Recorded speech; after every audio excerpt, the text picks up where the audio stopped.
Alright, so guys, dito tayo ngayon sa Honda Safety Diving Center dahil today nilaunch na po ng Honda Philippines Incorporated ang latest model na ADB 160. And grabe, pag nakita nyo personal, mamamangha ka talaga. Ang gwapo niya. Wow. Iba yung pagka quartz brown metallic color niya. So glossy po ang ating paint finish dito. Ayan, glossy. So ngayon, meron na tayong mga glossy paint finish dito sa ADB 160 model natin. And guys, samahan ninyo ako, i-walk around natin to. Ikutan natin. Alam nyo, napakaganda nito. Pangalawa, yung presyo nito ay meron ng bagong presyo na 174,900. Nice. So almost 8,000 yung lang dinagdag dito. Pero para sa akin, napakasulit. 2026 model year na, nakalagay sa ORCR natin. Pangalawa, bagong TFT display ito. Tingnan natin mamaya yan. So guys, subukan ko muna umupo ha. Ayan, try natin. Alright, mababa pong seat ito. 5'6" po ako. Ayan. Oh. So, abot na abot natin, no? Lapat yung ating paa. Komportable din yung ating space dito. Ayan, guys. Bagong Honda Road Sync. Quartz brown metallic ang kanyang Nice. color version. Alright. So, again, huwag niyo kalimutang i-subscribe ang ating channel at i-follow ako sa ating page. Gusto nyo bumili nito, subukan nyo ang ating alagang boyet. Mag-PM lang kayo, mag-send message, makakakuha kayo nito. First week of February pa ang availability nito at pwede nyo mabili kaagad dyan sa lahat ng Honda 3S shop or Honda dealership. So yan guys, ikutan natin to. Napaka-pogi nitong bagong ADB 160 Road Sync. Brown, no? Color. Quartz brown metallic ang tawag ng Honda Philippines dito. So yan, nakita nyo. Ang binago rito, unang-una yung pairings niya. Kita nyo yung pinaka side scoop vent natin. Meron na siya rito. Ayan, meron siya ditong pinakabutas o design, no? Parang pasukan ng hangin, parang aerodynamic. So yan guys. And pangalawa, yung ating emblem is gold color. Ayan. Tapos yung ating pinakaupuan, ayan, two-tone color na siya. Two-tone yung ating upuan. Ayan dito. And then dito. No, ganda. Siyempre yung ating pinaka-grab bar, same pa din, split type. Ayan. And yun, yung pinaka-footrest natin, same pa din yan, yung style niya. Ayan mga idol. Abot na abot or kasya naman paa natin dyan. Ayan, no? So yan. At yung ating pinaka-passenger foot peg, yan, yung style niya aluminum. Yung ating muffler, same pa din ang ating old model. Hard plastic. Ayan. And para sa style ng ating mags, ayan, makita nyo yung mags natin mga idol. Sa front, yung mags natin, alloy cast wheel. Ayan. And pinartneran ng federal tires na dual purpose yung type. Siyempre yan po ay 14 inch. 110/80 by 14 ang kanyang sukat. Ayan. Sa likod naman, same din na federal tire. 100. Ang kanyang pinakasukat na tire sa likuran, 130/70 by 13 inch. Tubeless din, federal tire yan, mga idol. So, sipatin naman natin yung pinaka-front shocks niya, front suspension, telescopic forks. Showa brand yan, mga idol. Ano? Ganda ng bounce niyan, handling, panalo. Sa likod naman, siyempre, Showa brand din, sub-tank. So, meron tayong sub-tank dito. Ayan, maganda rin ang handling nito, ang bounce nito. Panalo din kahit may passenger ka.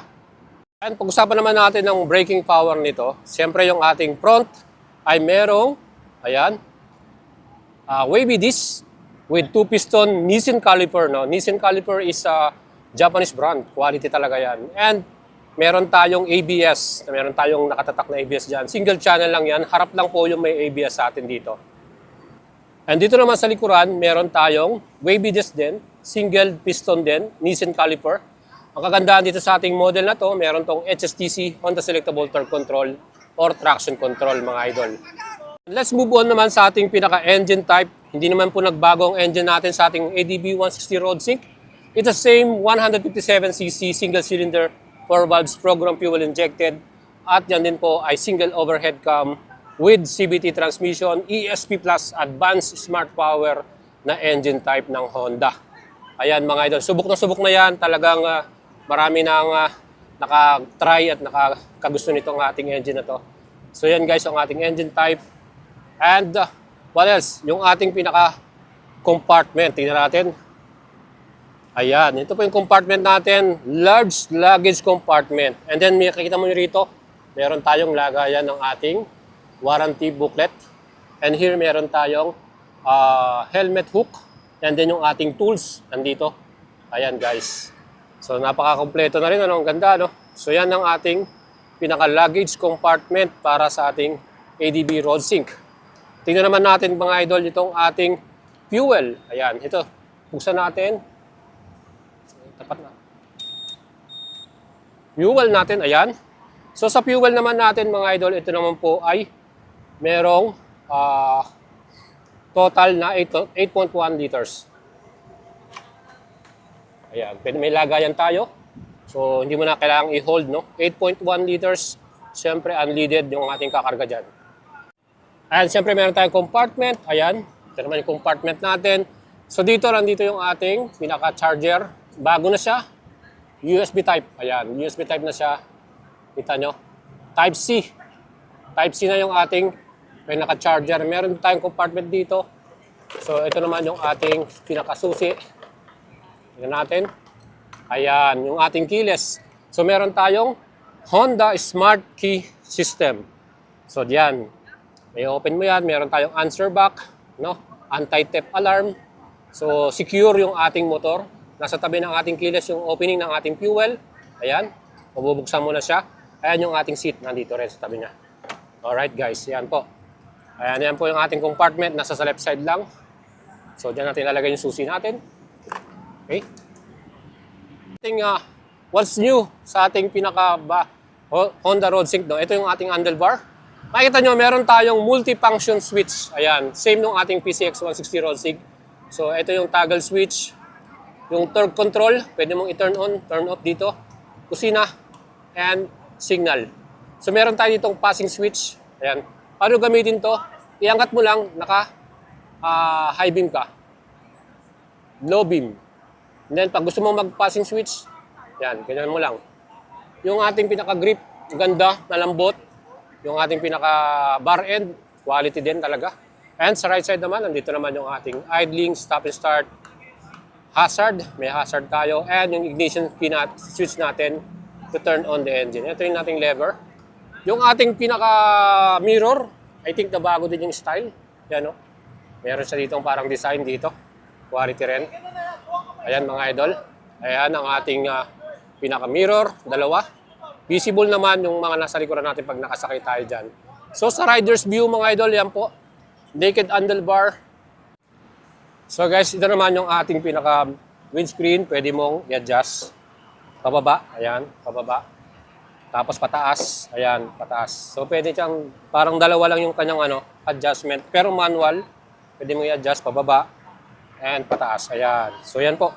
Tingin ko naman, napakaganda ng ating windscreen, matibay. So yung ilaw natin, pag binuksan natin, ayan ang ating ilaw. So meron tayong passing switch, ayan, passing switch, high beam. Meron nga pala itong side stand cut-off switch for other safety features natin and emergency stop signal. Ayan. So meron tayong passing switch. Ayan ang ating high beam. Ayan. Busina. Lakas din, Hazard. So meron din tayong idling, stop and start. So pag naka-stop tayo, matik yan, titigil yung ating engine. I-throttle mo lang para patakbuhin ulit. So tingnan mo yung likod natin na pinaka tail light natin, brake light and signal light natin. So pag pinatay mo yung hand, left side, right side, and yung brake natin, yan, ito yung ilaw natin dito sa brake, pinakalikuran. So yan guys, yung ating ilaw. Panalo,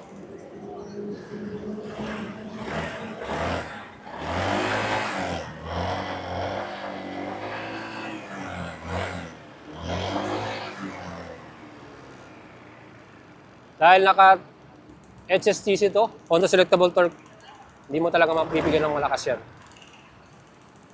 Alright.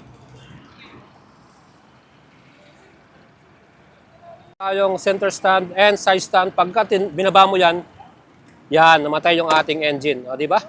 So, safety features yan. Meron tayong cut-off switch. And ito naman yung ating pinaka-TFT display. Yan. Open natin. Pakita natin sa inyo yung animation. Ayan. Di ba? So, TFT colored. Andito yung road sync natin. Phone connection. Makikita mo dyan. And ito yung ating RPM, speedometer, fuel gauge. Ayan, temperature, clock, trip meter natin. Ayan, makikita mo. Meron tayo ditong HSTC indicator, ABS indicator.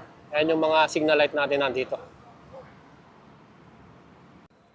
So ayan guys, ito na yung ating naging walk-around review sa ating Honda RoadSync. So nasubukan din natin siyang i-ride, test ride dito sa Honda Safety Driving Center.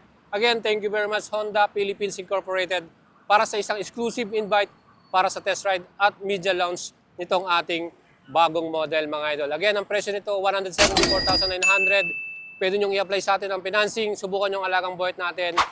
Yan, tutulungan natin kayo maka-approve at makakuha kagad nito. Nice! Maka-forma, no? RoadSync version, quartz brown metallic color. Ayan mga idol. Let me know, maglipin ng comment sa ating video. And syempre, don't forget to subscribe sa ating channel and share sa inyong mga tropa itong ating video mga idol. And of course, follow nyo sa ating Facebook page for more updates. Mga bagong model na paparating, abangan nyo na lang sa ating page and ating YouTube channel. Legit, #1, mauna tayo lagi. Alright, thank you.